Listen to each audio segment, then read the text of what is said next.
Kita disatukan karena apa? Kita satu keluarga di dalam Tuhan. Amin. Mari kita akan pujian. Tiba saatnya kami berkumpul bersatu untuk memuji dan memuliakan nama Tuhan. Terima kasih Tuhan Yesus.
Minggu lalu saya traveling ke utara, di mana pada saat yang bersamaan juga mulai announce beberapa daerah, beberapa penduduk Vietnam itu terkena COVID ya saudara terkasih.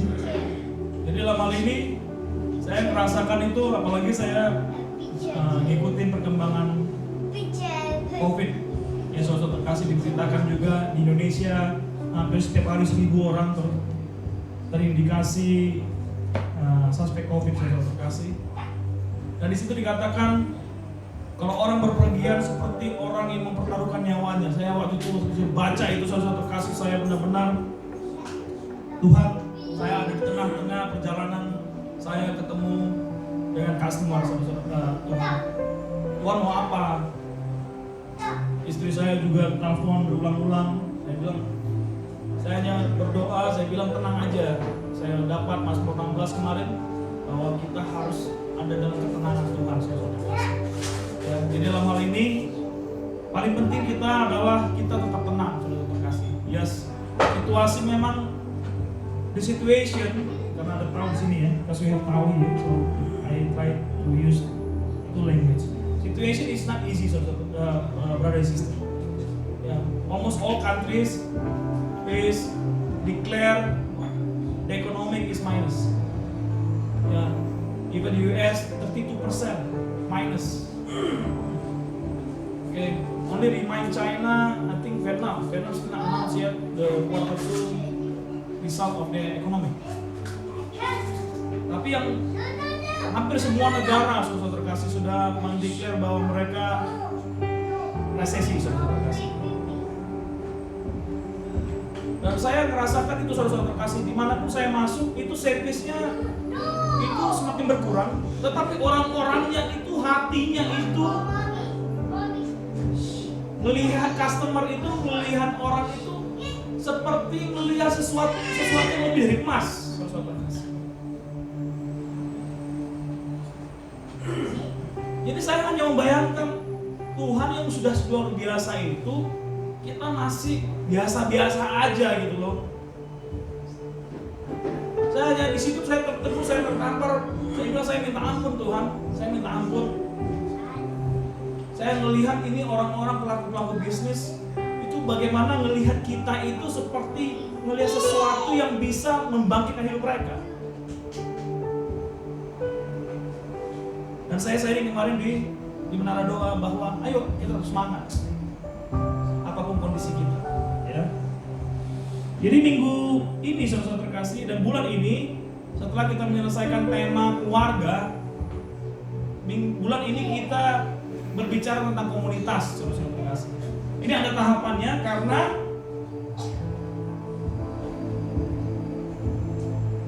institusi yang dibentuk Tuhan di perjanjian baru itu adalah keluarga saudara terkasih. Institusi yang dibangun Tuhan Yesus di perjanjian baru adalah itu gereja. Gereja itu dimulai dengan adanya komunitas saudara terkasih.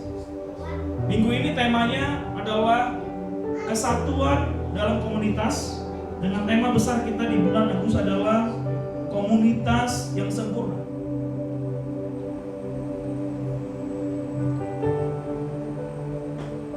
Apa itu komunitas saudara terkasih? Komunitas itu sendiri diambil dari bahasa Latin yang berarti itu atau dikatakan itu komuninae. Yang artinya komunitas itu adalah strengthen atau memperkuat. Jadi komunitas itu adalah suatu ikatan memperkuat. Komunitas itu mempunyai beberapa ciri. Pertama, setiap komunitas itu harus mempunyai tujuan.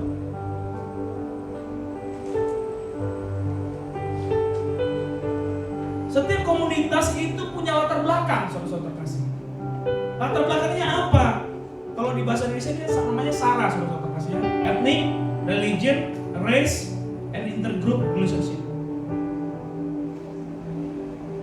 Yang ketiga, komunitas itu mempunyai organisasi.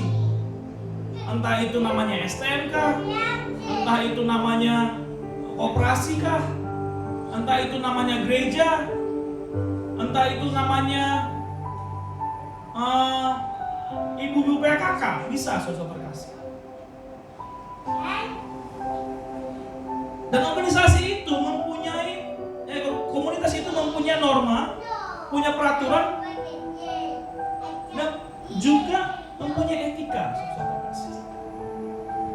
Ini dari Roma 12 ayat 6 sampai 8. Ini semua kita nanti akan bahas dari Roma 12. Saudara-saudara terkasih, bagaimana kita belajar hidup dalam komunitas. Dan terakhir adalah komunitas itu harus mempunyai value, harus mempunyai nilai. Apa yang harus diberikan oleh komunitas itu, saudara-saudara terkasih.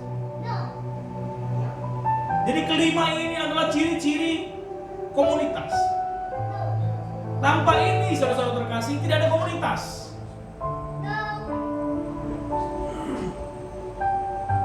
Karena itu, saudara-saudara terkasih, sangat penting kita pada saat kita mau bergandengan, mau memperkuat satu dengan yang lain, kita memperhatikan kelima ciri-ciri daripada komunitas ini, saudara-saudara terkasih. Jadi komunitas dari pengertiannya sudah mengatakan memperkuat. Apakah komunitas itu selalu kuat, saudara-saudara terkasih? Komunitas itu tidak selamanya kuat, saudara-saudara terkasih. Komunitas itu tidak selamanya unity, saudara-saudara terkasih. Komunitas itu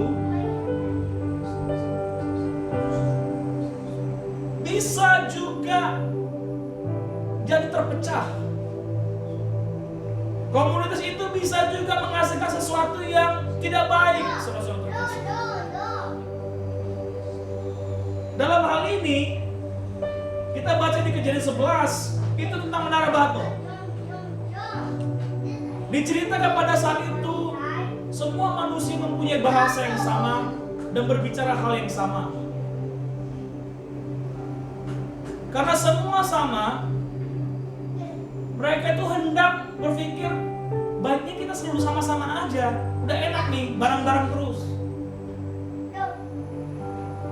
Dan saya yakin dan percaya, saudara-saudara terkasih, ada keinginan yang lebih lagi dari mereka di samping untuk bersatu, saudara-saudara terkasih.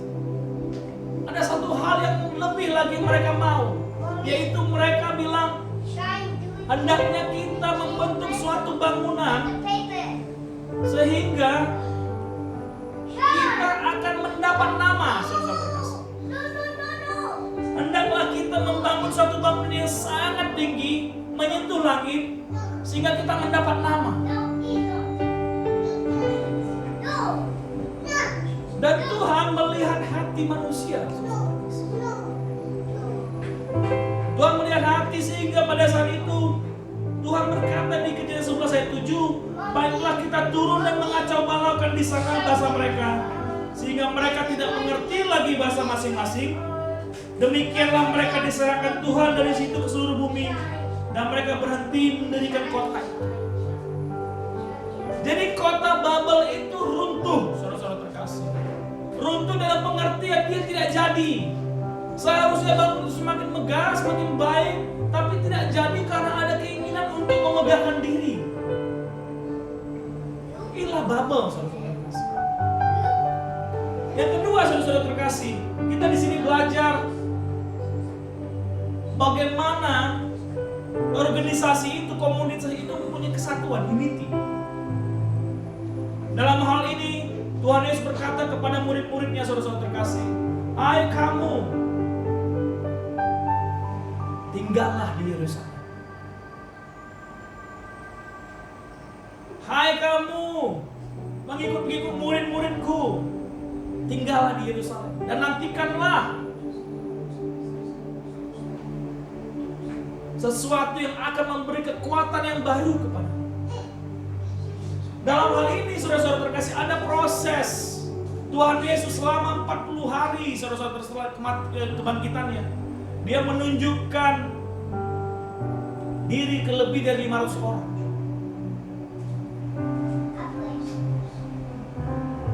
Dan pada saat dia naik, saudara-saudara terkasih, dia hanya membilang kepada murid-muridnya yang pasti 11 orang di luar Yudas, Dan orang-orang yang dibilang dia untuk stay di Yerusalem 500 orang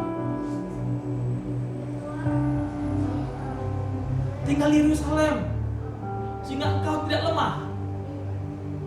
Pada saat itu bahasa mereka pun sama, saudara-saudara terkasih. Ingat ya, Babel bahasanya sama, yang ini bahasanya juga sama. Tetapi saudara-saudara terkasih, pada saat Tuhan Yesus naik, cuma 120 orang yang setia, saudara-saudara terkasih. 120 orang setia yang tinggal di kamar atas, di upper room. Dan dikatakan mereka dipenuhi dengan Roh Kudus, lalu mereka mulai berkata-kata dalam bahasa-bahasa lain seperti yang diberikan oleh Roh itu kepada mereka untuk mengatakan. Jadi ada dua peristiwa di sini, dari satu bahasa menjadi berbagai-bagai bahasa, saudara-saudara. Ada satu kesamaan antara Babel dan Pentakosta. Di dalam hal ini, saudara-saudara terkasih, apa yang membedakannya? Apa yang membedakannya, saudara-saudara terkasih? Babel itu sama, punya tujuan, saudara-saudara terkasih. Tapi dikatakan mereka membuat bangunan itu sampai ke langit untuk mereka mendapatkan nama.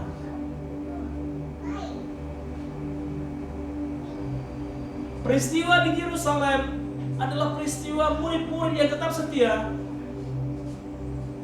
untuk menantikan kekuatan yang baru. Secara background, saya tidak percaya orang yang mau bangun menara Babel itu pasti tujuannya sama, pasti ada kesamaan dalam keyakinan. Karena mereka mau mencari Tuhan, mereka mau mencapai Tuhan. Ada kesamaan bahasa, ada kesamaan ras, sama, saudara-saudara. Jadi ada perbedaan. Pertama, tujuannya udah berbeda. Background sama. Organisasi, saya yakin dan percaya organisasi Babel ini adalah organisasi keagamaan. Saya yakin dan percaya. Walaupun tidak ditulis di Kejadian 11, tapi saya yakin dan percaya, ngapain orang naikin ke atas? Katanya untuk mencari nama. Berarti apa? Dia mau menyerupai nama yang paling atas. Itu pengertian saya. Dan peristiwa di Yerusalem itu berhubungan sama murid-murid Tuhan Yesus yang setia, 120 orang. Yang pasti ini agama dan meyakini itu. Ada norma dan peraturan dan hukum-hukum yang berlaku, saudara-saudara. Dalam hal ini, Babel itu dia menunjukkan power. Dia build power. Dia bangun itu dengan kekuatan mereka. Dia bangun batang untuk naik ke atas, saudara-saudara terkasih. Dan norma yang berlaku di Yerusalem yaitu adalah membangun iman.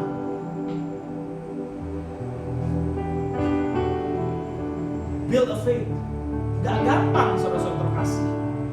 Duduk lama, bernyanyi, berdoa, beberapa lama, yang pasti hari ke-50, saudara-saudara. Di sini ditunjukkan bahwa murid-murid Tuhan Yesus itu menunjukkan ketahanan mereka untuk mencari Tuhan, mencari yang dijanjikan Tuhan. Dalam hal ini kita pun sama. Kita dijanjikan Tuhan keselamatan, kita dijanjikan Tuhan kesehatan. Apakah kita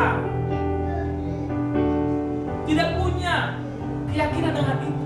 Dijanjikan Tuhan kita hidup berkemenangan. Itu janjinya diberikan Tuhan kepada kita. Dan values yang diberikan oleh Babel itu adalah kesombongan. I want like a God. Saya pengen punya nama seperti dia. Di mana values atau nilai dari kejadian Pentakosta yaitu adalah kerendahan hati.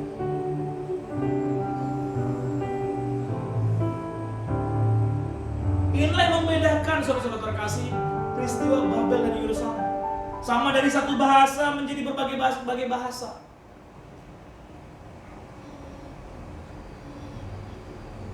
Oh, kan Babel tetap menjadikan itu mereka terserak, saudara-saudara terkasih. Jadi in purpose itu mereka lose hope pada saat mereka terserak, saudara-saudara terkasih. Kalau dibaca lebih lanjut, orang-orang itu tidak diceritakan lagi selanjutnya, tapi mereka dibilang terserak. Dan dari peristiwa Pentakosta ini kita bisa melihat bahwa ada sesuatu yang terarah, diarahkan untuk menyampaikan kabar baik itu. Dari dua komunitas ini kita mau belajar, saudara-saudara terkasih, tentang purpose, norms, and values. Jadi kita untuk mempunyai organisasi, mempunyai komunitas yang kuat, mempunyai komunitas yang bersatu hati, kita harus mempunyai hal-hal yang prinsipal. Apa hal-hal yang prinsipal yang kita mau belajar hari ini? Pertama adalah, saudara-saudara terkasih, dalam komunitas itu kita harus melayani satu dengan yang lain. Katakan amin, saudara-saudara terkasih. Tanpa itu kita nggak bisa punya komunitas, saudara-saudara terkasih. Di Roma 12:8 dikatakan, jika kami itu menasihati, baiklah yang menasihati.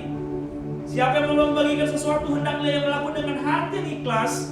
Siapa yang memberi pimpinan, hendaklah yang melakukannya dengan rajin. Siapa yang menunjuk kemurahan, hendaklah yang melakukan dengan sukacita.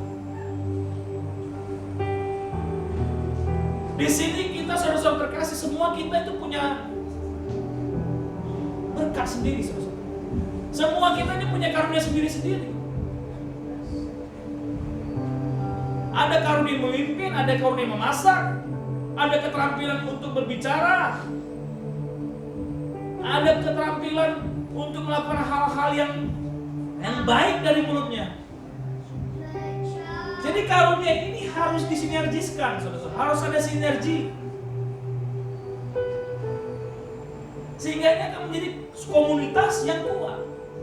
We serve each other. Tanpa melayani satu dengan yang lain, komunitas nggak akan kuat, saudara-saudara. Ini yang ditunjukkan bagaimana Babel itu tidak menjadi komunitas yang kuat. They not serve each other. Itu adalah konsep perhambaan, saudara-saudara terkasih. Konsep ayo bangun. Jadi hanya melihat satu direction. Di konsep Yerusalem dengan berbagai macam bahasa, mereka melakukan, saudara-saudara terkasih, pemberitaan Injil. Jadi ada dua hal yang berbeda, saudara-saudara terkasih. Karunia itu dipakai untuk memberitakan Injil, ada karunia yang dipakai untuk berserak. Bisa. Dan ini adalah dua hal yang membedakan antara Babel dan Yerusalem. Di sini pun kita, saudara-saudara terkasih, kemarin diingatkan, saudara-saudara terkasih, oleh Ketua GBI dan juga diingat kembali Pak Niko, situasi is not getting better in terms of hope. Orang Kristen juga sekarang, saudara-saudara sekarang terkasih, imannya sekarang benar-benar diuji. Di Indonesia 5 bulan, saudara-saudara terkasih, 5 months itu ibadah dari rumah, online. Kita masih ada sebentar dan kita on lagi sampai sekarang. Dan kita berharap, saudara-saudara terkasih, COVID ini segera diatasi, sehingga kita tidak perlu ibadah di rumah. Tapi di Indonesia, saudara-saudara terkasih, tidak semua orang melihat bahwa ibadah itu sesuatu yang kudus. Mereka ibadah sambil makan, ibadah pakai celana pendek, ibadah gak ada persembahan. Ini yang terjadi, saudara.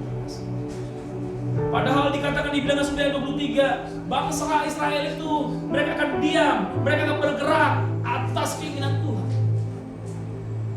Jadi waktu sangat penting. Balik lagi, saudara-saudara terkasih, dalam hal ini kita di sini sebagai suatu komunitas kerajaan Allah, Biarlah kita yang punya karunia-karunia yang luar biasa ini dapat membentuk suatu komunitas yang kuat, yang melayani satu dengan yang lain, tanpa melihat melayani itu sebagai suatu pekerjaan yang rendah. Yang kita pelajari selanjutnya, saudara-saudara terkasih, komunitas itu adalah tidak pura-pura.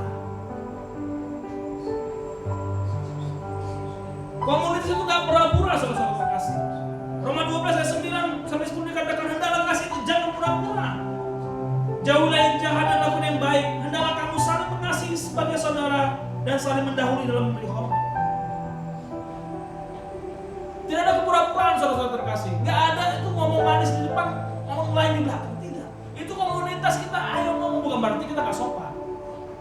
Sopan santun tak ada, saudara-saudara terkasih. Yang tua kita hormatin, ya, yang sumuran kita hormatin, yang di bawah pun kita hormati. Ya, ada kita menghargai beberapa nilai dari suatu kebudayaan.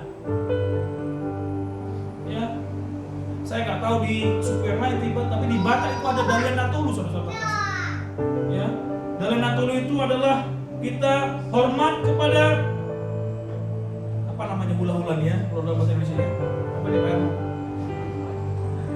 Bukan Hawaii ini, saudara, bukan hula-hula Hawaii, bukan ini. Ini hula-hula ini adalah sesuatu yang kita hormat, tulang kita, ya, level om kita, ya. Sombong ada hula-hula katanya.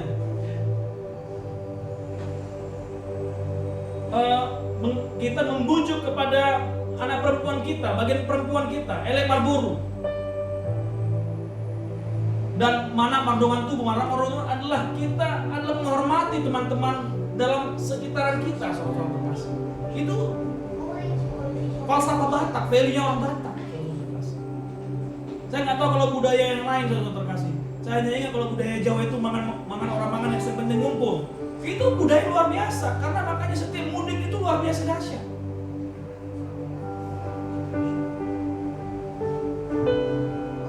Jadi ada hal yang menunjukkan bahwa itu tidak pura-pura, saudara-saudara terkasih.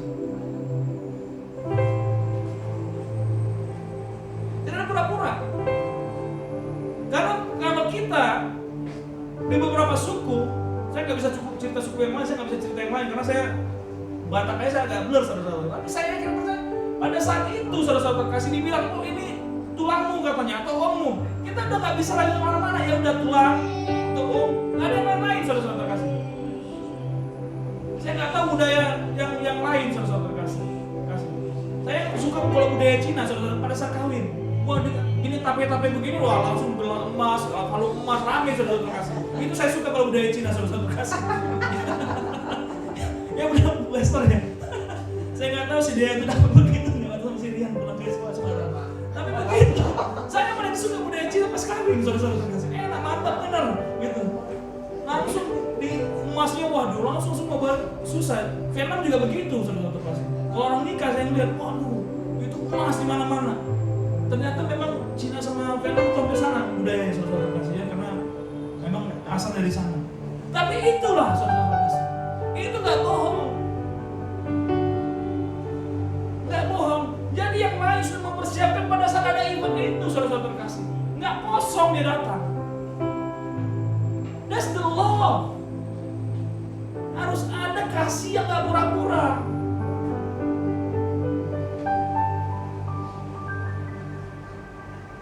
Value yang ketiga yang kita pelajari di sini, saudara terkasih, adalah kita itu harus bertumbuh.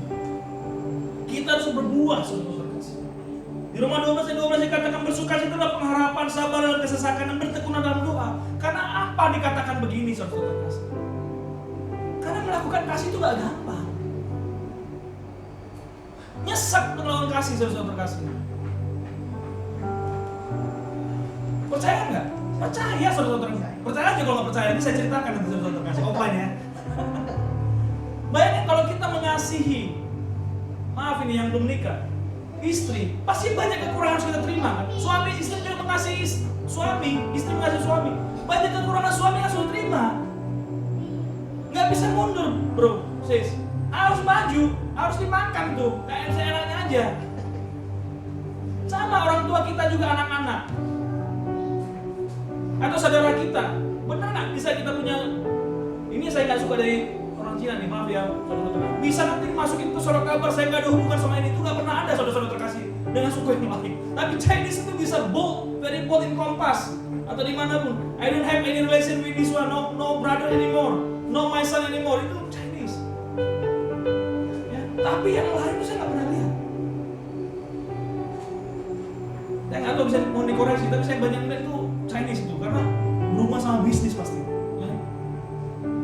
Tapi bisa nggak kita potong saudara kita? Nggak bisa, saudara terkasih. Nggak bisa. Saya masih dalam pertemuan satu adik saya. Terus doa. Udah kirim pendeta, dokter, udah semua dikirimin saudara terkasih. Nggak lupa kirim duit juga. Tapi kita nggak bisa, saudara terkasih. Belum. Bukan nggak bisa, belum saudara. Saya biarkan saya ada waktunya. Dan saya nggak tahu beban-beban kita di sini sama yang lain saudara terkasih. Tapi melakukan kasih itu pasti nyesek. Ada masa-masa nyesek saudara terkasih. Seperti kayak Emily sama Sain, itu masih lucu-lucu saudara terkasih. Ya, udah ketemu kayak Russell, Joel, Jason, wah ini udah mulai nih. Ya, yang lain tuh merasa udah mulai, wah, udah dikasih masih melonjak, masih wah udah begitu saudara terkasih. Ya, tapi kasih itu putus nggak putus. Nggak putus saudara terkasih. Jadi di situ melakukan kasih itu ada kesesakan, tapi ada kegembiraan dalam melakukannya karena itu bersukacitalah. Ada pengharapan. Pada saat kita melakukannya, saya berharap istriku semakin baik. Aku berharap pada saat melakukannya tren suamiku semakin baik. Aku berharap melakukan itu sama abangku, adikku, dia mereka semakin baik. Tapi pada saat itu pun bisa aja mereka tidak semakin baik, saudara-saudara terkasih. Karena itu harus tak bersukacita. Tetap berbuah, saudara-saudara terkasih. Tidak ada habis-habisnya, karena kasih itu tidak pura-pura. Bertekunlah, saudara-saudara. Kalau tidak kuat, bertekunlah dalam doa. Karena dalam doa itu Tuhan akan memberikan kekuatan hal-hal yang baru sehingga kita mengatakan hal-hal yang tidak dapat diucapkan dengan mulut, tapi keluar dari hati kita. Itulah kekuatan doa. Kalau kita tidak sanggup dalam melakukan kasih, berdoalah, bertekun dalam doa. That's the last thing. If you done everything, do the last and forever to the person that you love, the person that you care. Pray.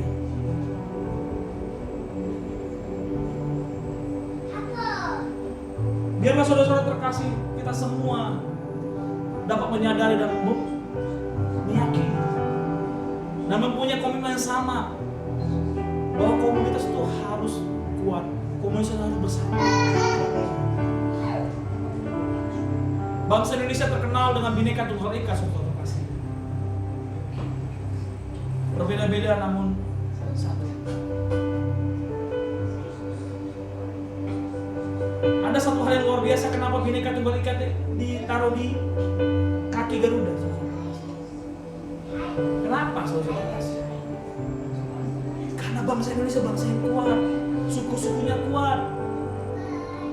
Begitu banyak suku-suku, ada 14.000 kalau nggak salah saudara terkasih, 17.000. Dengan kepulauan belasan ribu juga kalau nggak salah 14 atau 17 saya lupa. Waktu zaman saya 13.667. Setelah itu ditemukan lagi sekitar 17.000 kali ya, Burita ya. 14.000. Dulu zaman saya 13.667, saya masih ingat saudara. Ya. Karena itu keluar di ujian akhir juga saudara terkasih. Jadi dalam hal ini saya mau menyatakan saudara terkasih, ayo gunakan karunia kita, gunakan apa yang kita punya untuk memperkuat komunitas. Lakukan dengan kasih yang tulus, saudara terkasih. Lakukan dengan tulus. Dan jika dalam melakukan kasih itu, saudara terkasih, engkau mengalami trouble, engkau mengalami kesusahan hati, lakukan terus. Dan jika itu menyakitimu, doakan, saudara terkasih, dengan tulus, sehingga engkau tetap berbuah. Amin, saudara terkasih. Kita menutup firman Tuhan, saudara terkasih. Biarlah semua kita mengetahui dan memaknai bahwa kita adalah satu komunitas yang utuh, komunitas yang excellent, itu membutuhkan kesatuan hati. Biarlah semua kita sepulang dari tempat ini, kita menyadari bahwa kita harus melakukan sesuatu untuk komunitas kita, dimanapun saudara kasih, dengan karunia-karunia yang ada di kita. Lakukan itu dengan tulus, dan lakukan itu saudara-saudara kasih